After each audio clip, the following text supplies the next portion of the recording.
자, 이번 순서는요. 이번 주 제주 지역에서는 어떤 일들이 있었는지 알아보는 이주엔 시간인데요. 제주의 소리 박성호 기자와 함께하겠습니다. 안녕하세요. 네, 안녕하십니까. 네, 기자님 이번 주는 어떤 일들이 있었는지 궁금한데요. 소식 전해주실까요? 네, 첫 소식은요. 제주 청년들을 위해 도입된 문화복지 포인트 지원 사업에서 공정성 문제가 불거졌습니다. 이 사업은 지역 청년들에게 문화를 즐길 수 있는 기회를 제공하고 또 지역 문화예술을 활성화한다는 차원에서 마련됐는데요. 선착순 10,000명에 한해 문화예술 공연이나 전시, 관람 비용을 지원하거나 아니면 또 도서 구입 시 사용할 수 있는 탐나는 점 포인트를 4만 원을 지급하는 방식입니다. 탐나는 점 포인트는 거의 현금처럼 사용이 가능하기 때문에 관심도 상당히 뜨거웠죠. 문제는 이 선착순으로 대상자를 모집하다 보니까 정보를 독점하는 현상이 발생했다는 점입니다. 그 혜택을 본 것은 공무원들이 대부분이었다는 점에서도 문제가 됐습니다. 예.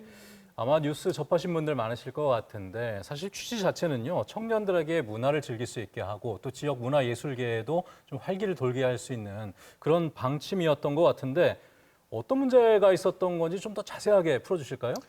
네, 가장 큰 문제는 이 정보의 불공정한 유출이었습니다. 이 문화복지 포인트 지원 사업의 공고가 이뤄진 것이 5월 22일 오전 9시였습니다. 정부 24 시스템을 통해서 한 달간 접수를 받을 예정이었는데요. 공고가 난 지 3시간여 만에 선착순 1만 명이 몰리면서 오후 1시가 되기 전에 이 계획 인원이 초과되기에 이릅니다. 같은 날 관련 보도자료가 배포된 것도 오전 10시쯤이었으니까 이 오전 9시에 공고가 나고 오전 10시에 보도자료가 배포되다 보니 이 사업의 존재 자체를 일반 도민들은 잘 모르고 있을 수밖에 없었겠죠. 네. 그래서 당시에도 이건 청년들을 우롱하는 것이 아니냐, 정보를 미리 알렸어야 되는 건 아니냐라는 민원이 터져 나왔었고요.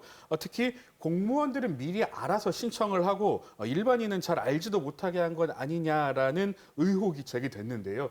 제주도 감사위원회가 감사를 실시한 결과 이 의혹이 사실로 드러난 겁니다. 사실 선착순 10,000명이라고 한다면 뭐 그렇게 적은 숫자는 아니기는 한데 근데 그 많은 공무원들은 뭐 어떻게 미리 알 수 있었던 걸까요? 예, 이 제주도가 이 관련 계획을 수립한 것이 4월 29일이었고요.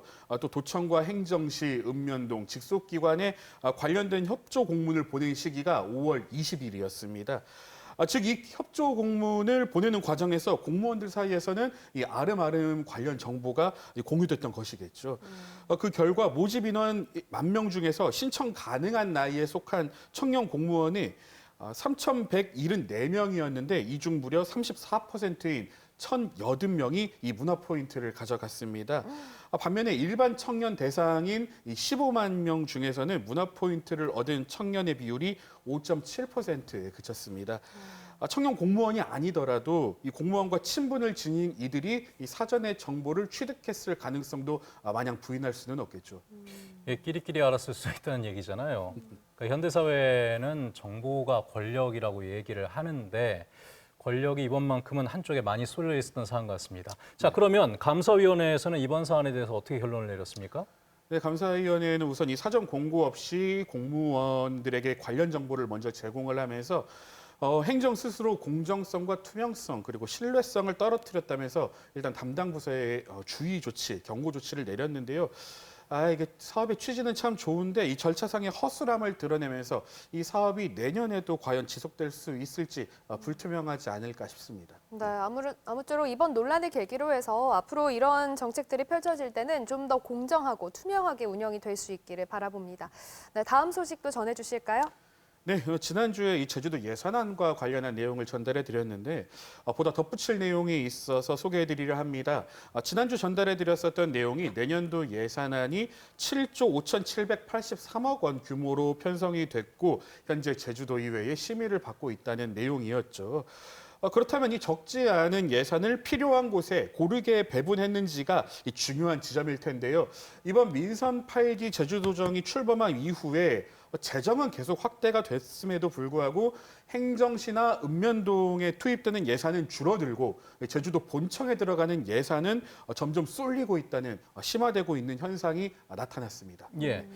사실 특별자치도 출범 이후에 계속 제기되는 문제긴 한데 그 현상이 더 심해지고 있다는 얘기잖아요. 네. 어떻게 좀 더 심해지고 있는 건지 구체적으로 풀어주실까요?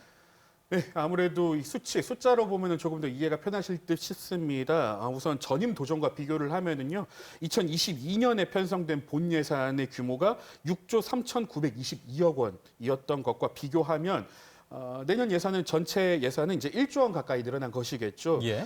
그런데 제주시에만 이제 배정된 예산을 보면요. 2022년 29.3%가 배정이 됐는데 내년에는 26.8%로 줄어들고요. 서귀포시 예산도 2022년 17.7%에서 2025년에는 16.4%로 내려앉았습니다. 반면에 제주도청 예산 편성 비율은 2022년 52.6%에서 해마다 증가하면서 내년에는 57%에 육박했습니다.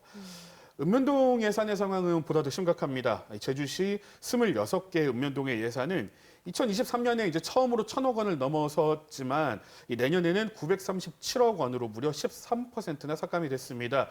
서귀포시 17개 읍면동 예산도 지난해 661억 원에서 내년에는 600억 원으로 9.2%가량 줄어들었습니다. 그래요. 물론 뭐 전체적인 어떤 예산 편성의 방향성이나 뭐 성격에 따라서 이런 결과가 나왔을 수는 있는데 사실 이 주민의 실생활과 아주 밀접하게 연관이 되어 있는 읍면동 예산이 이렇게 깎인 거는 주민 입장에선 좀 불편할 것 같아요. 네, 사실 말씀해 주신 것과 같이 물론 각 예산별 이제 성격이 있다 보니까 이게 단순히 도청 예산은 덜 중요하고 읍면동 예산이 더 중요한 것 아니냐 이렇게 판단할 수는 없겠지만요. 다만 읍면동에서 삭감된 예산의 대부분이 이 주민 불편을 해소하는 사업이거나 규모가 적을 뿐이지 주민들의 수건이 담겨 있었던 사업이었다는 점에서는 분명 되짚어볼 지점이 있지 않을까 싶습니다. 재정이 어려워도 이 풀뿌리 주민자치 예산을 소홀히 해서는 안 된다는 지적이 제기될 수밖에 없겠죠. 예. 자, 그럼 아직 확정된 건 아니잖아요. 도정에서 예산안을 편성한 거고 지금 도의회 심사를 하고 있는데 이런 부분들이 좀 고려가 돼야겠네요. 네, 그렇습니다. 이 각 지역구를 대표하는 의원들이 이 부분을 집중적으로 파고들 것으로 예상이 되는데요. 제주도의 한 해 살림살이를 총괄하는 좀 중차대한 과정인 만큼 좀 합리적이고 세심한 검토가 이루어지기를 기대해 보겠습니다. 네, 알겠습니다. 그럼 계속해서 다음 소식 들어볼게요. 네, 이 오랜 기간 따라붙은 꼬리표였죠. 이 신화 없는 테마파크라는 지적을 받아온 제주 신화역사공원의 추가 개발 사업이 본격화됩니다. 사업의 주체인 제주국제자유도시 개발센터 JDC가 최근 이사회를 갖고 신화역사공원 제2지구 보완 계획을 수립하는 안건을 통과시켰습니다. 신화역사공원은 이 400만 제곱미터에 이르는 막대한 사업 부지를 이 4개 지구로 나누어 추진하고 있는데요. 이 중 3개 지구는 란딩그룹의 국내 현지 법인인 람정제주개발에서 이제 리조트와 유원 시설을 이제 짓고 있고요. 네. 나머지 1개 지구는 JDC가 자체 투자하는 제주 신화테마공원 조성 사업으로 추진이 되고 있습니다. 예. 이름이 제주 신화 역사 공원인데 그 안에 제주 신화 역사가 잘 안 보인다는 지적들은 사실 꽤 있어 왔잖아요. 네, 그렇죠. 처음에는 이 제주 신화를 담아내는 이 다채로운 콘텐츠를 선보이겠다는 게 이 제주 신화역사공원의 본 계획이었지만 현재 조성된 시설에서 사실 그런 정체성을 찾기 어렵다는 의견이 계속되어 왔습니다. 이에 JDC가 이번 보완 계획에서 공익성을 반영하는 게 주된 목적이었고요. 실내 시설을 좀 추가하기로 했습니다. 그동안 여러 아이디어를 공모해 왔는데 처음엔 정원형 야외 공원을 조성하겠다던 계획이었는데요. 이게 기후 변화에 따른 방문객 편의를 고려해서 사계절 내내 이용할 수 있는 실내형 미디어 아트 시설을 메인으로 하겠다는 방향을 잡았습니다. 오, 그러면 이제 뭐 비가 오나 눈이 오나 날씨에 상관없이 편하게 즐길 수 있는 공간이 되겠네요. 네, 이 실내 시설은 이 제주의 신화를 시각적으로 풀어낸 미디어 아트, 요즘 미디어 파사드라고 또 불리더라고요. 이 전시물과 체험형 프로그램을 함께 구성할 계획이라고 밝혔습니다. 사업 부지는 유지되지만 건축 규모가 늘어나면서 사업비는 기존 1,220억 원에서 1,760억 원으로 대폭 늘어나게 됐고요. 내년 초 실시 설계가 마무리되면 곧바로 인허가 절차를 밟게 됩니다. 계획대로 진행되면 2030년 완공을 목표로 하게 되는데요. 제주 신화역사공원이 이름대로의 명성을 되찾을지는 지켜봐야겠습니다. 예. 제주 안에서 꽤 규모가 큰 사업입니다.